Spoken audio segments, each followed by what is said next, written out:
Hi everyone, I'm Sandy and welcome back to my channel. Today I have a single book review for you for my inspirational book to support my 3 million step challenge. If you're not familiar with that challenge, at the beginning of the year, set myself a goal of walking 3 million steps this year, and in an effort to try and be more active and get moving a little bit more. And for me, what that means, I also selected 12 books to help support me along my way on this journey. 12 books I hope to inspire me and keep me active and moving. And last month's book in the month of March was so phenomenal that April's book really paled in comparison to it. But I am excited to tell you more about this one. I'll also talk about the book I'm going to be reading for the month of May. And at the very end, I will give you an update on where I'm at with my challenge. So all kinds of wonderful stuff for you in this video today.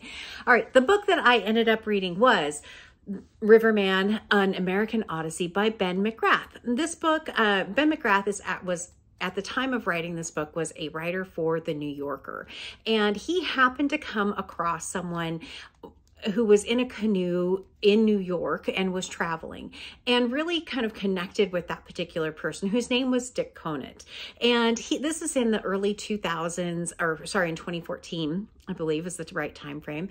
He had met Dick Conant, and really Dick had quite the impact, I think, on Ben McGrath and his story. Transition down a little bit in the storyline, and this canoe ended up coming on shore without Dick Conant in it. And I believe it was top turned over. A lot of his belongings were there and he was nowhere to be found, which really intrigued Ben McGrath to learn more about this person and what he was like and how he spent his life.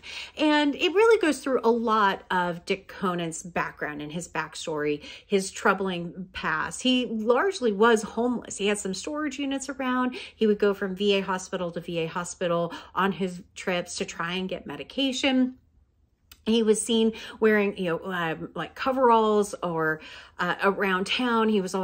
But he was also incredibly well liked. People really wanted to spend time with him and would talk to him and offer him help. Like there was one scene in the book where he was dragging his canoe outside of a sporting goods store, and people stopped and offered to help pack it up for him and get him out on the river. He spent a large portion of his later years out on the water, traveling north to south, east to west, on various rivers across the United States. But he's also one of those characters that I had some trouble connecting with his story, because it's so counter, I think, to just how I don't think I would be able to do this. I don't think I would have that kind of ability to sleep on a picnic table or have my belongings go missing and be okay with that. But I did appreciate how Ben McGrath went through so much of the backstory. We got to meet Dick Conant's family, a lot of the people that he interacted with, and he was certainly memorable. The author even in this book talked a little bit about the story Into the Wild and Chris McCandless, and how people had issues kind of glorifying Chris McCandless, who went out into the Alaskan wilderness and basically ended up dying because he was too arrogant or too unplanned. Didn't plan well, and that's largely why he passed away.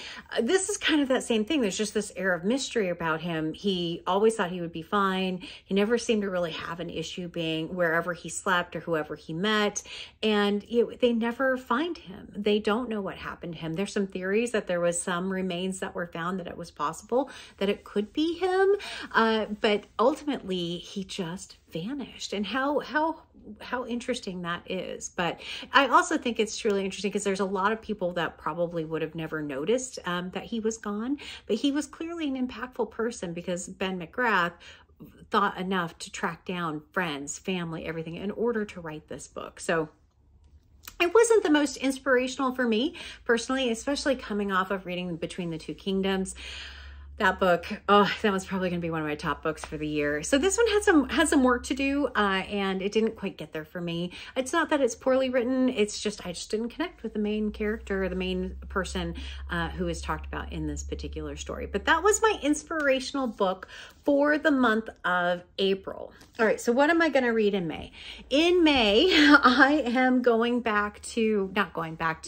I am starting out on a hiking book for the first time this year. No, this is not the first time this year. I'm going back to a hiking book. I've read The Trail of the Lost. I've read Ranger Confidential this year, and I really kind of want to go back into the woods again for another book. And I picked this one, The Last Season by Eric Blem. The front of this says, Randy Morganson was legendary for finding people missing in the High Sierra. Then one day he went missing himself. I am fascinated. I love hiking. I want to get outside. I want to be in the woods. I can't wait for the weather to kind of clear up a little bit here, because right now, oh, it's bad in the Seattle area. We are back in rain. The sunshine did not last very long here. So yeah, I think this will be a good one. I'm excited to pick this one up and read more about this one. A deeply layered, meticulously researched, greatly entertaining read. All right. I mean, I'm up for that for sure. But that is what will end up being my May pick. All right, so how did I do on my walking challenge? Oh my goodness. Well, overall, I ended up walking 245,100 steps. I missed my goal by 1,500. I mean, that's not very many to have missed by, but I did miss it. And I'm behind overall about 20,000 steps still, which is, I don't know how to catch that up right now, given the weather. It's a little hard to get outside. I also ended up going to the gym 8 times in the month of April, and I went on one bike ride with my husband for 8.81 miles, but overall I'm behind 21,950 steps. I mean, it's hard, I think, too, here in the Pacific Northwest. It's not that it just rains. It can rain for a very long amount of time, and you can go out and walk in the rain, but it isn't a very fun experience to do it. So I hope that the weather turns around soon. I'm hoping I build a huge cushion over the summer, which I'm more naturally outside and playing and walking and hiking and all these different pieces. Maybe this book that I'm going to read will inspire us to go on our first hike this year. I hope so. How are your walking and fitness goals going this year? Do you have any? I would love to hear that in the comments. Have you read Riverman? Please let me know that in the comments as well. And have you ever read The Last Season? I would love to hear that. Is this a good one? I'm hoping so. I found it on many top book lists for outdoor books. So I'm hoping it's really, really good. Definitely leave me a comment down below. As always, like, comment, and subscribe. And until next time, everyone, thanks. Bye.